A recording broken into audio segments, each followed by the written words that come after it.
ሰላም እንደምናችሁ። ዛሬ እንግዲህ አንድ ታሪክ ልነግራችሁ ነው። ምን መሰላችሁ? በቅርቡ ስላጋጠመኝ እስኪ እናንተም እንድንማርበት ብዬ ነው።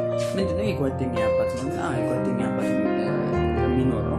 አባታቸው እንግዲህ የሚያስተዳድራቸው በልብስ በመሸጥ ነው እና ልብስ ሲሸጥ እንግዲህ ተከራይቶ ነው እና ዲዛይን ራሱ ያደርጋል፣ እያሰፋ ነው የሚሸጠው። ግን አካባቢ ደግሞ ሲጨምርበት በቃ እንደውም ኦንላይን ቢዝነስ ጀምር ይላል እና ኦንላይን ቢዝነስ ጀምሮ ቴሌግራም ላይ እያስቆርጧል ምናምን ነው። ከዛ እንደ ገበያ እንደሚሆነው ሰው ይገዛል።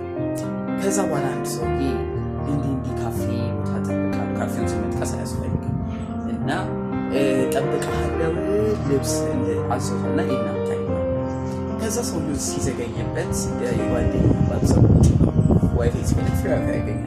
ሁላችሁ እንደምናደርገው የሆነ እየተጠቀም ነገር ሰውዬ ይመጣል። ከዛ ገንዘብ ያስገባለታል ምናምን ልብሱ ሰጥቶት ይሄዳል።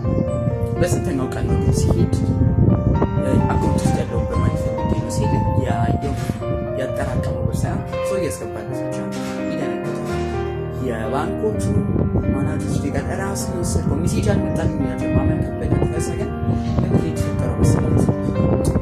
እነዚህ የባንክ ሰራተኞች አንዱ እስኪ ይልኝና ሲያይ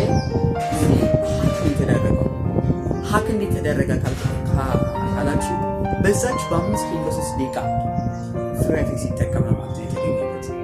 ከዛ በኋላ ይደነግጣል። ከዛ በቃ ደንግጧል። ከዛ ብሩን እስኪ ብሎ ሲታይ እንግዲህ ሀክ የተደረገው አካውንት የእሱ ሆኖ ወደ ሌላ አካውንት ዘዋወር። እንግዲህ ፈጣሪ ሲያድል ብሩ አሉታ ያኛል እና ምን እንዳችሁ መሰላችሁ?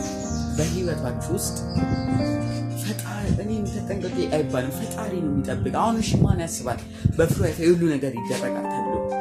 ስለዚህ እና ደግሞ ትግስታው ምንጭጭ በቃ በሚል አያገኘው ነበር።